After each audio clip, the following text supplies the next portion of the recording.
Morning, friends.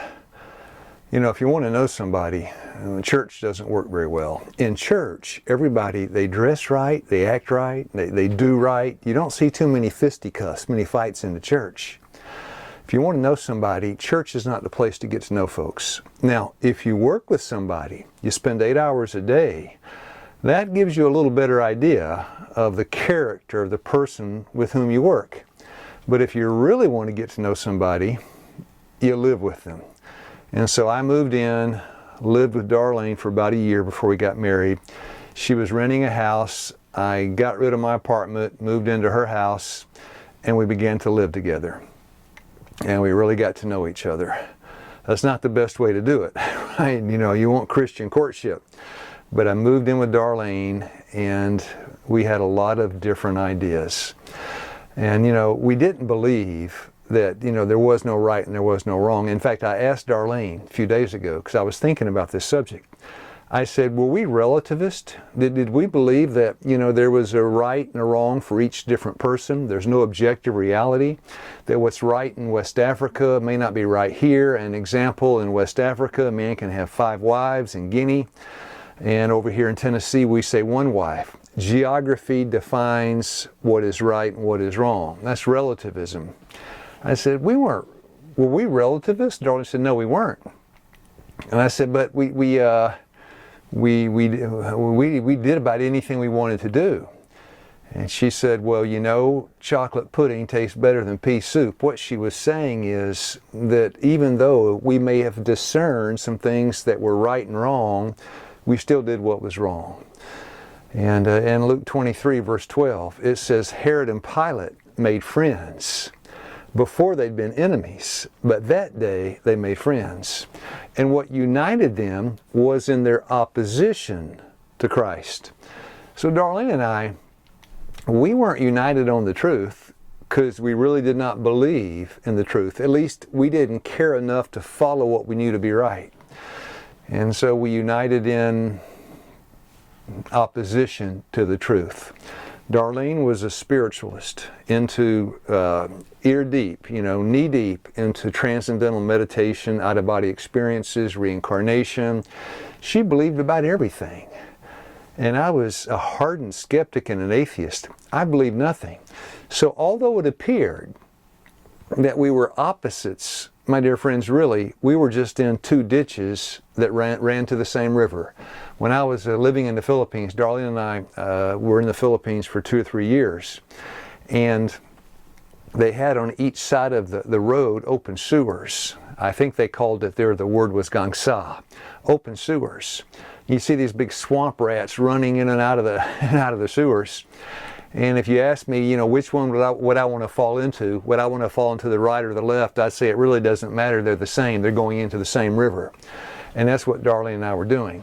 We didn't agree. We were very far apart in our worldview, but in a sense, we believed the same thing. We were in opposition to the law of God and the Bible. Didn't believe there was a personal being that had created the world. We basically were in different camps, but just no faith, no belief. And in fact, if you had shown me the law then, because Darlene and I were committing, you know, by biblical definition, fornication.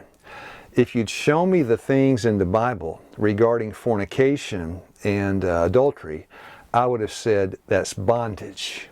But what seemed like bondage in theory, actually when we practiced it, we found out it was liberty. James 2 verse 12, it was the perfect law of liberty.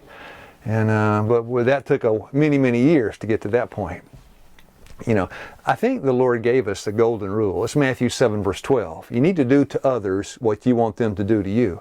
That's a nice way to live. It gives a lot of peace, a lot of happiness. You just, you know, think about, how would I want her to treat me? And that's how I treat her. It saves a lot of pain and suffering. But most of us learned, Darlene and I did, by the Matthew 26:52 plan. He that lives by the sword will perish by the sword. And so we had a lot of pain and suffering. Our choices, our actions, even though we did not heed what we knew to be right, the consequences are sure. And we had a painful experience there in the marriage. And the Lord wants to give us a place and a plan and a purpose to live for Him, and it avoids a lot of the pain and hardships. But even though it was very challenging then, there was something that was happening there in our life. When a man is alone, his conduct is a little different. Adam was given a helpmate in Eve, and she was with Adam, and this was the first marriage. In Genesis 1:27, God made Adam and Eve. He made both of them in His image, and then He gave Eve to Adam as a helpmate. And then Genesis 2:24, the plan for God was a man. He'd leave his mother and his father, cleave unto his wife. These two shall become one flesh. Now, there is a closeness and an intimacy and a unity in the marriage union. Now, Darlene and I we had a physical closeness. We had a physical relationship. But there was something that was beginning to happen. Now, if somebody says, well, I don't think God was in all that, because we were living in sin, knowing what we should do and not doing it. But my dear friends, if God is not in it, then how can He ever get you out of it? He meets us where we're at, and He changes our lives, gives us hope and help.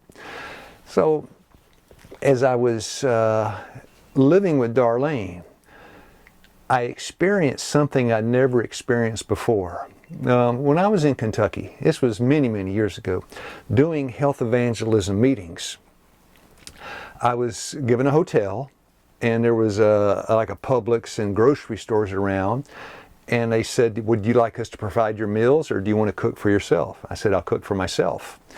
And so I would go down to the store, and I would make my own food. And I brought some granola from home. But in the mornings, I was free. So what I would do, I'd get up in the morning, and this is what a man does when he's alone. When you're in mixed company, you behave in a different way. Well, I would get up in the morning, still t-shirt, pajamas or something. I'd make a big bowl of granola, put in the soy milk, put a few dates on top, maybe raisins and a few walnuts. I'd plop back into bed, and in my pajamas, I'd eat my granola laying there in the bed, planning out the day. And I wouldn't do that. If you were in any kind of mixed company, you don't do things like that. This is how a man lives sometimes when he's alone. He does things, he says things that he wouldn't do if he were in a crowd, because you feel perfectly at ease. You feel like, well, you're by yourself. And what I began to sense in the relationship with Darlene in that first year of living together, I began to feel like I could be myself. I could get up in the morning, not have to put on airs or a pretense, not have to put on some kind of false facade, but I could be myself. And after a time, it took a few months, but after a time, when I was with Darlene, I felt like I was by myself. What I mean is, I felt as comfortable with her as I did by myself. She was like my second self. And that was something that was apart and above from the spiritualism, the atheism. I know the Lord was trying to knit our hearts together.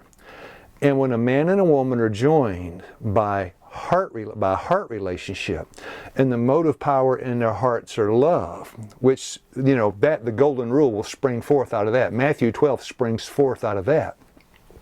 But Darlene and I, we were beginning to have some kind of heart relationship. And I know God was helping us. It was a lot of pain. We had to perish by the sword a few times.